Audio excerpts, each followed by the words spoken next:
안녕하세요. 얼마 전 일을 들려드리고자 합니다. 그날 저는 퇴근을 하기 위해 준비하고 있었는데 엄마에게 전화가 걸려왔습니다. 아들, 오늘은 일찍 끝나는 거니? 네, 엄마. 지금 출발하려고요. 바로 집으로 가면 되는 거죠? 그래, 지금 진수는 집에 와 있고 아버지는 할머니 모시러 갔어. 그러니까 바로 집으로 와. 엄마가 아무렇지도 않게 말씀하셨어요. 할머니도 매번 엄마가 힘들어서 어떡해요? 라며 제가 미안한 듯이 말했어요. 힘들긴 뭐가 힘들어. 가족들이 맛있게 먹어줘서 엄마는 좋기만 한데. 그러니까 운전 조심해서 와. 오늘은 엄마가 너 좋아하는 삼계탕 끓여놨다. 알겠어요. 금방 갈게요. 엄마와 통화를 끝낸 뒤 급히 집으로 출발했습니다. 우리가 취업을 한 뒤에도 엄마는 가족들과 함께 식사하는 시간을 중요하게 생각하셨어요. 그랬기에 일주일에 한두 번은 꼭 가족들과 식사를 함께 했습니다. 그렇게 주차되어 있던 차에 올라타고 집으로 출발했는데 그동안 참 많은 일들이 있었구나 하는 생각과 함께 사람 인생 참 모르는 일이라는 생각이 듭니다. 그러니까 제 인생은 고등학교 1학년 때 다시 시작되었다고 해도 과언이 아니었습니다. 제가 엄마, 아빠 그리고 진수를 만나기 전까지 제 가족이라고는 우리 할머니가 없었어요. 우리 부모님은 아주 오래전에 이혼을 했다고 하는데 아빠만 몇 번 얼굴을 비추다가는 어느 순간부터는 아예 찾아오지도 않았거든요. 그렇게 할머니와 저는 둘이 살아가야 했습니다. 생각해보세요. 할머니 혼자 어린 손주를 키워야 했으니 얼마나 힘이 드셨겠어요. 할머니는 집에서 많이 떨어진 곳으로 농사일을 다니셨어요. 그곳에서 일당제로 돈을 받았는데 우리는 그 돈으로 둘이 먹고 살았어요. 집에서 꽤 떨어진 곳이라 할머니는 새벽부터 일어나서 나가셨고 할머니가 나가시기 전에 밥상을 차려놓고 나가시면 저는 홀로 일어나서 밥을 먹고 학교에 가곤 했어요. 그런 생활은 꽤 오랫동안 계속되었는데 초등학교 때까지는 큰 문제가 없었어요. 그런데 중학교에 올라가면서 사춘기가 왔고 할머니와 다투는 일도 많아졌습니다. 할머니께 못된 말도 참 많이 했었고 지금 생각해보면 아주 못된 행동이란 행동은 다 했던 것 같아요. 그렇게 고등학교에 올라갔는데 제 반항은 더욱 심해져만 갔기에 할머니는 하루하루 눈물 바람피셨어요. 주한아, 우리 착한 주한이가 어쩌다 일이 됐니? 제발 할미 말 좀 들어라. 그래도 공부는 해야 할 거 아니냐? 할머니께서 저를 끌어안고 허구한 날 눈물만 흘렸습니다. 하지만 그때 당시 저는 그런 할머니의 모습이 다 귀찮기만 했었기에 내 인생이니까 상관하지 마. 그리고 공부해서 뭐해, 집에 돈이 없는데 공부 잘해봤자 대학은 무슨 돈으로 갈 거냐고, 그러니까 상관하지 마. 그렇게 할머니께 대들기 일주였습니다. 그래도 공부는 해야 할 거 아니야. 우선 공부하다 보면 무슨 방법이 생기겠지. 내가 그동안 널 어떻게 키웠는데 네가 이럴 수가 있어. 할머니가 제게 매달리다시피 했어요. 됐다고 나한테 다시는 공부 얘기하지도 마. 돈도 없으면서 자꾸 공부하라고 난리야. 난 고등학교 졸업하고 바로 취업할 테니까 그런 줄 알아. 사실 고등학교도 다니고 싶지 않아. 근데 억지로 다니는 거니까 제발 그냥 좀 내버려둬.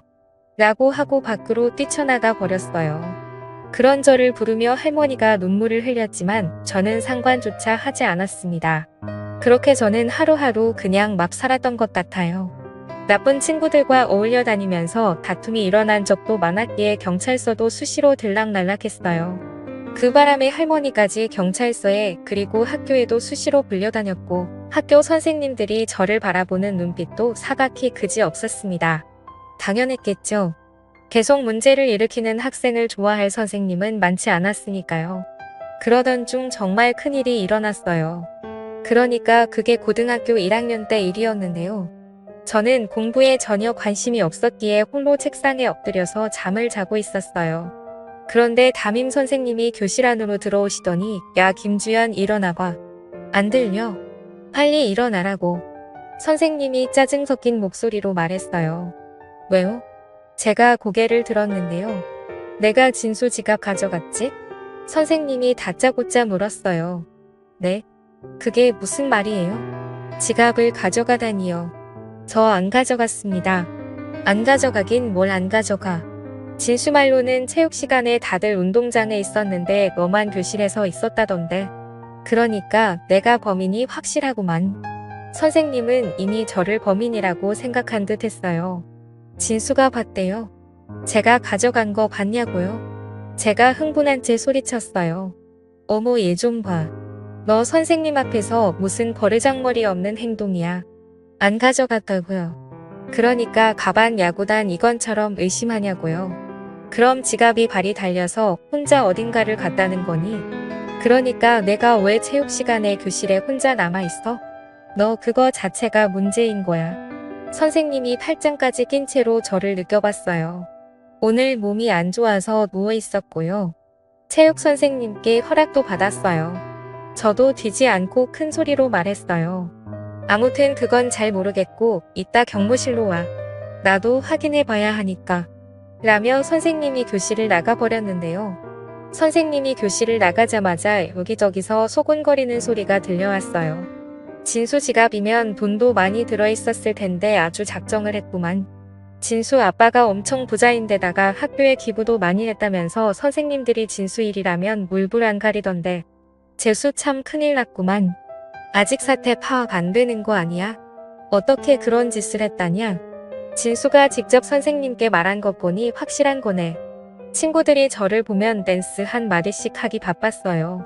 진수 아버지가 사업을 한다고 했는데 집이 상당히 부자라고 했어요. 그런 진수는 얼굴도 잘생기고 공부도 정말 잘했어요. 거기다 성격도 좋은 편이다 보니 주변에 친구도 항상 많았어요. 그렇게 친구들이 저를 보면 계속해서 소곤거렸고 친구들이 소곤거리는 소리를 들으며 안 되겠다 싶었는지 진수가 제 가까이로 다가왔어요. 주하나 난 내가 내 지갑 가져간 거라고 말하지는 않았어. 그냥 내가 교실에 혼자 있었다고 한 거지. 근데 아무래도 선생님께서 오해를 하신 것 같아. 내가 다시 잘 말해볼게. 진수가 미안하다는 표정으로 말했어요. 그래. 그럼 날 의심하지 않았다. 뭐 그런 말인 거냐? 제가 진수를 한껏 노려봤어요. 아니 뭐 그렇다기보다는 사실 내가 교실 안에 혼자 있었던 거라 아무래도 내 입장에서는 그럴 수밖에 없었어. 그 안에 돈이 좀 많이 들어있었는데 그거 오늘 우리 엄마 선물 사려고 가지고 왔던 거거든. 나도 나름 꽤 많이 모았던 돈이라서 근데 하필 내가 혼자 교실에 있었던 거고. 진수가 제 눈치를 보며 말꼬리를 흐렸어요. 재수없는 인간. 넌 내가 그렇게 말해놓고 그럴 생각은 아니었어? 너도 내가 지금 내 지갑 가져갔다 확신하고 있잖아. 그러면서 착한 척이란 척은 다 하고 있네. 너 같은 인간들이 제일 재수없어. 제가 진수를 있는 대로 노려보며 소리쳤어요. 야, 너 아무리 그래도 너무 심한 거 아니야? 사실 너 혼자 교실에 있었던 건 맞잖아. 그러니까 내 입장에선 너라고 생각할 수밖에 없지. 입장 바꿔놓고 생각해봐. 진수가 제게 따져 물었어요. 그러니까 난 너 같은 인간들이 제일 재수없다고. 좋은 부모 밑에서 부족한 거 없이 자라서 세상이 내 중심으로 다 움직일 것 같지. 나 같은 인간은 그냥 다 우습지. 가식적인 인간.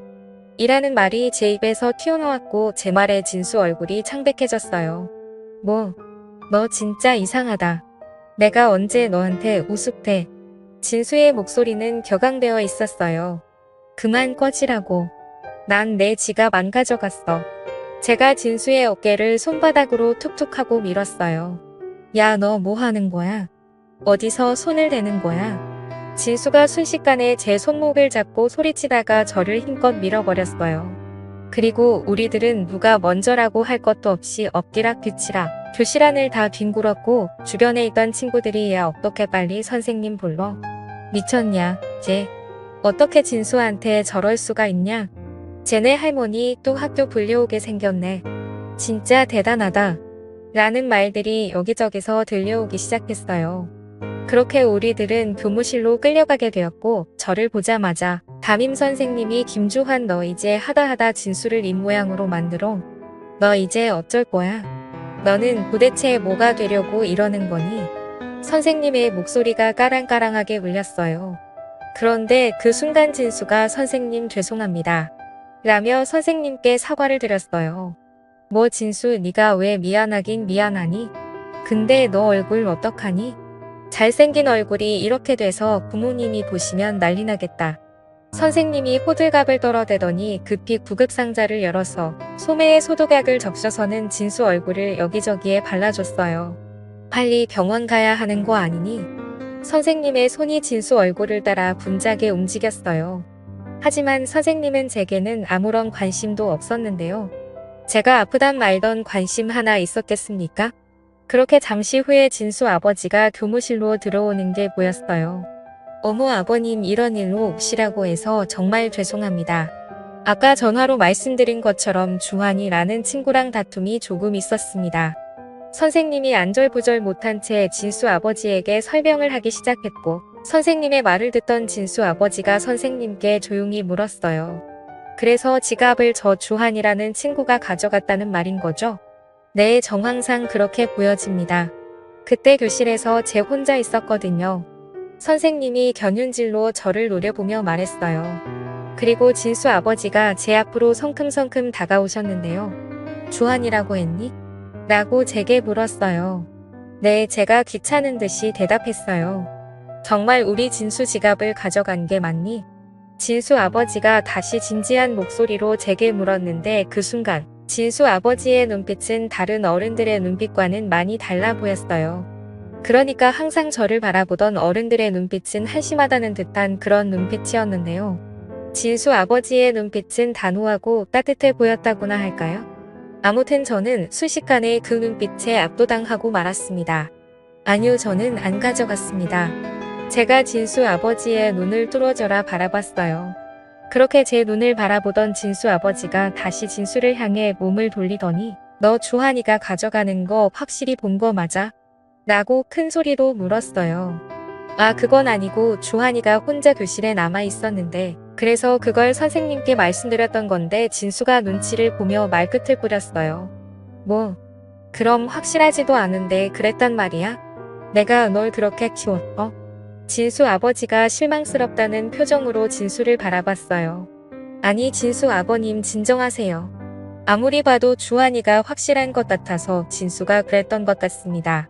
사실 그동안 주한이 행실도 그렇고 거기다 할머니와 단둘이 살고 있거든요. 그러다 보니까 우리 봐도 그럴 수밖에 없지 않았나 싶어요. 옆에 있던 담임 선생님이 놀라서 진수 아버지를 말렸어요. 하지만 다음 순간 진수 아버지가 선생님까지 노려보면서 울었습니다. 선생님 주제는 없는 말인지는 모르겠습니다만 모름지기 교육자라면 그리하시면 안 되는 거 아닙니까? 네? 그게 무슨 말씀이신지? 아니, 그럼 할머니와 둘이 사는 친구들은 다들 그렇다는 말인가요? 그게 학생들을 가르치는 선생님 입에서 나올 말은 아니지 않나요? 진수 아버님, 그게 아니고 그동안 주한이 행실이 좀 그래서 그리 말씀드렸던 것뿐입니다. 순간 선생님이 당황한 듯이 말했어요. 증거도 없지 않습니까?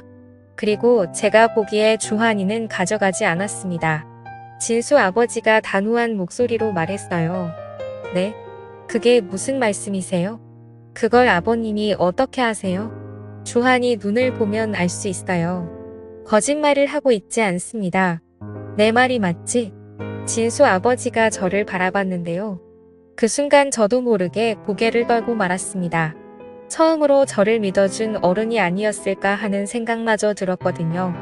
그렇게 제가 눈물을 가득 머금은 채 고개를 푹 숙이고 있었는데 교무실 문이 열리면서 우리 할머니께서 잔뜩 겁먹은 표정으로 들어오셨어요.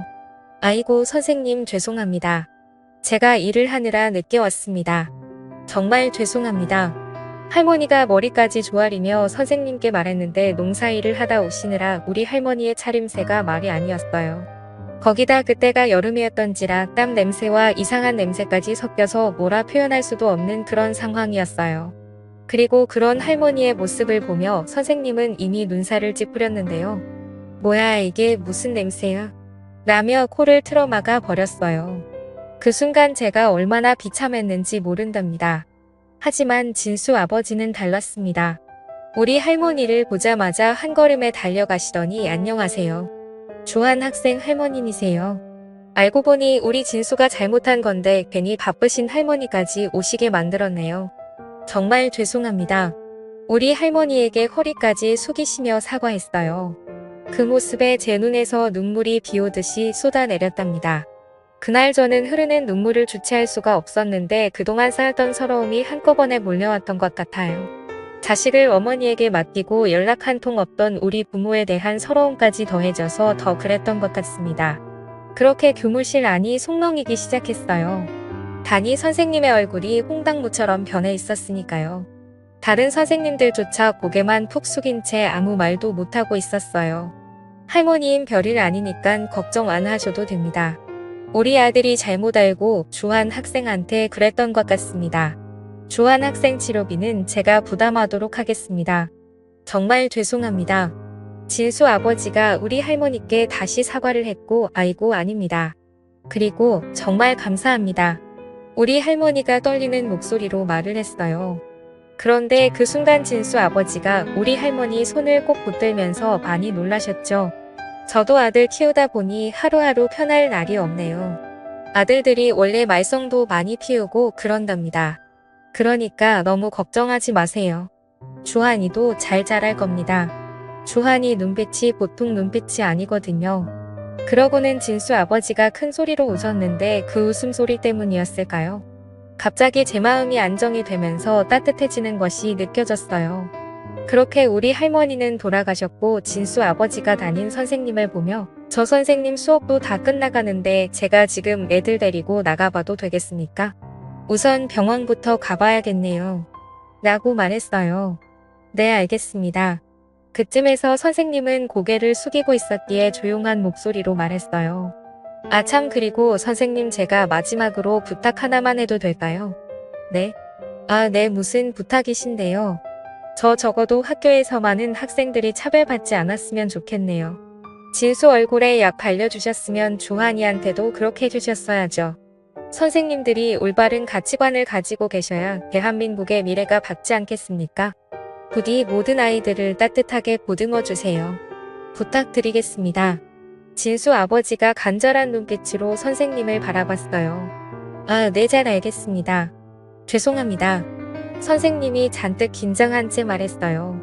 그 뒤 진수 아버지는 저와 진수를 데리고 교무실에 나왔어요. 니들 괜찮은 거지? 우리 가서 밥이나 먹자. 원래 남자들은 그러면서 친해지는 거야. 그리고 진수와 저를 보며 활짝 웃었어요. 그리고 우리들을 데리고 꽤 좋은 식당으로 들어갔는데 그동안 살면서 그런 식당은 처음이었던 것 같습니다. 정말 의리에 의한 그런 식당이었거든요.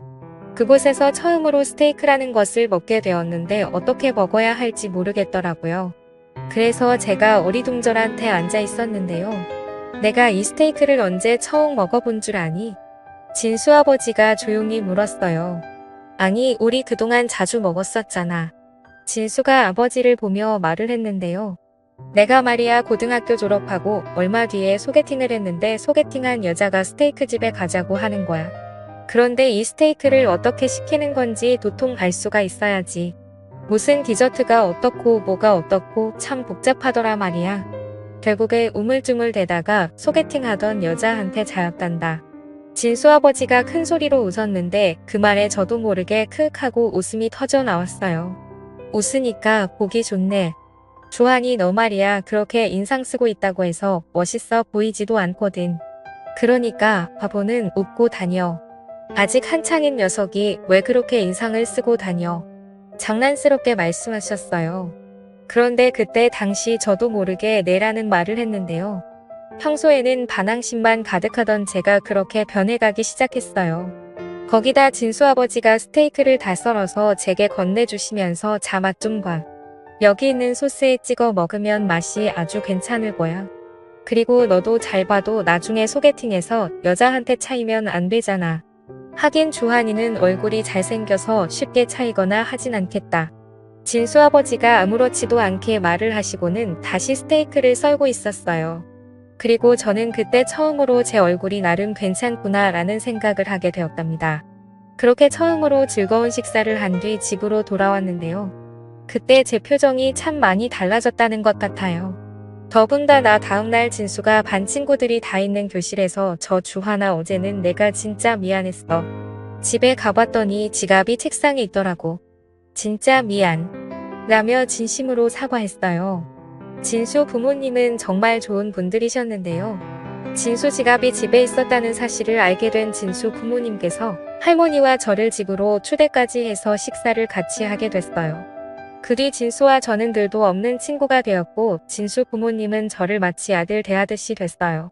저 또한 두 분을 엄마 아버지라고 부르며 딸하고 두 분은 제가 공부하기를 간절히 바랬고 저는 두 분의 응원에 힘입어 정말 열심히 공부했습니다. 그나마 다행이었던 것이 머리가 나쁘지 않았던 것인지 두 분의 도움을 받아 진수와 함께 과외도 받으면서 성적이 눈에 띄게 좋아졌어요. 그때쯤 저는 더 이상 문제 많던 김주환이 아니었어요. 어느덧 모범생이 되어 얼굴 표정 자체가 바뀌어 있었답니다. 그렇게 저는 두 분의 든든한 지원을 받아 열심히 공부했는데 고2가 되던 해에 세무사가 되고 싶다는 생각을 했기에 종일 책상 앞에 붙어 있었던 것 같아요. 어느 날 아버지가 우리를 보며 우리 집에 세무사 한 명 있었으면 좋겠다. 사업을 하다 보니 세무사가 꼭 필요해라는 말씀을 하셨거든요. 그런 아버지 때문이었을까요? 저는 세무사가 되어야겠다는 생각을 하게 되었어요. 그렇게 대학을 졸업하고 몇 년 뒤 저는 세무사가 되었습니다. 물론 시험에서 몇 번 떨어지긴 했지만 그때마다 사람이 시험에 다 떨어져 보기도 하고 그래야 강해지는 거야. 아버지가 제 옆에서 든든하게 응원해 주셨기에 저는 계속 도전할 수 있었고 얼마 뒤에 당당하게 시험에 합격했습니다. 시험에 합격했던 날 아버지가 저를 데리고 한 포장마차로 들어가셨는데 소주 한 잔 따라주시던 아버지가 나는 아직도 이런 곳이 편하구나. 내가 예전에도 말했듯이 나도 예전에 참 힘들게 살았어. 부모라는 사람들이 있으나 마나한 사람들이었으니까 허구한 나일술이나 퍼먹고 다니고 말도 마라 차라리 없었으면 더 좋지 않았을까 싶었다. 그러던 중 작은 아버지가 우리 집에 찾아왔어. 그때 내가 아마도 중학교 2학년 때였지. 작은 아버지 부부에게는 무슨 이유였는지는 모르겠는데 아이가 생기지 않았거든. 그래서 그랬는지 우리 부모님께 나를 데려가겠다고 한 거야. 그때 생각이 나시는 듯 잠시 아버지의 눈시울이 붉어졌어요. 작은 아버지가 보기에는 나를 데려가서 키우는 게 더 낫다고 생각했겠지. 우리 엄마 아버지란 사람들은 진짜 형편없던 사람들이었으니까. 그때 당시 작은 아버지가 사업을 해서 돈이 꽤 많았던지라 우리 부모님께 큰 돈을 주고 날 데리고 왔었어. 그렇게 난 작은 아버지 작은 어머니 밑에서 자랐다. 근데 두 분이 어찌나 잘해주시던지 세상에 이런 사람들도 있구나 하는 생각까지 들더구나. 그 뒤 내가 작은 아버지 사업을 물려받아서 이만큼 키워놓은 거야. 두 분 덕분에 내가 아주 잘 살았지. 아마도 그때 친구 밑에 있었다면 사람 구실도 못됐겠지. 아버지가 긴 한숨을 내쉬었어요. 그럼 아버지 친구모님은 어떻게 되셨어요? 제가 놀라서 물었어요. 뭐 그 뒤로 내가 잘 산다는 소식을 듣고 와서는 작은 아빠 부부에게 돈도 뜯어간 모양인데 마음 약한 작은 아빠 부부가 계속 돈을 해준 모양이야. 근데 내가 사업을 물려받은 뒤로는 그 사람들에게 한 푼도 주지 않았단다. 차라리 기부를 하면 했지 절대 주고 싶지 않더구나. 그렇게 뜯어간 돈으로 도박에 술에 아주 난리도 아니었거든. 한동안 난리를 치더니 나중에는 포기한 모양이더구만. 근데 말이야 옛날에 내가 니들 학교에 갔을 때 이 눈빛이 옛날 내 눈빛이랑 똑같더구나. 그래서 내 마음이 많이 아팠어. 어쩌면 그래서 내가 너한테 더욱 마음이 갔었는지도 모르겠다. 근데 확실히 느꼈던 건 그날 네가 거짓말을 하고 있지 않다는 거였어. 근데 부당한 대우를 받고 있었던 거고 그런 너한테 옛날의 내 모습을 봤던 것 같아. 그래서 내가 너한테 그렇게 했던 거야. 너는 나랑 많이 닮아 있었거든. 이라며 아버지가 소주잔을 단숨에 비우셨어요. 그 뒤 우리는 정말 가족이 되었는데요. 일주일에 한두 번 다 같이 모여서 식사도 하고 그렇게 지냈어요. 물론 우리 할머니도 같이 식사를 했고 그날도 아버지가 할머니를 모시고 오셔서 다 같이 모여서 엄마가 끓여준 삼계탕을 먹었는데 어찌나 맛있었는지 모르겠습니다. 엄마는 항상 그렇듯 따뜻한 밥상을 차려서 우리 가족들에게 웃음을 주셨어요. 그리고 평생 고생만 하신 우리 할머니도 요즘은 조금이나마 편하게 살고 계신답니다. 비록 피를 나누지는 않았지만 우리는 완벽한 가족이랍니다. 앞으로도 우리 가족이 행복하게 오래오래 같이 살았으면 좋겠네요. 감사합니다.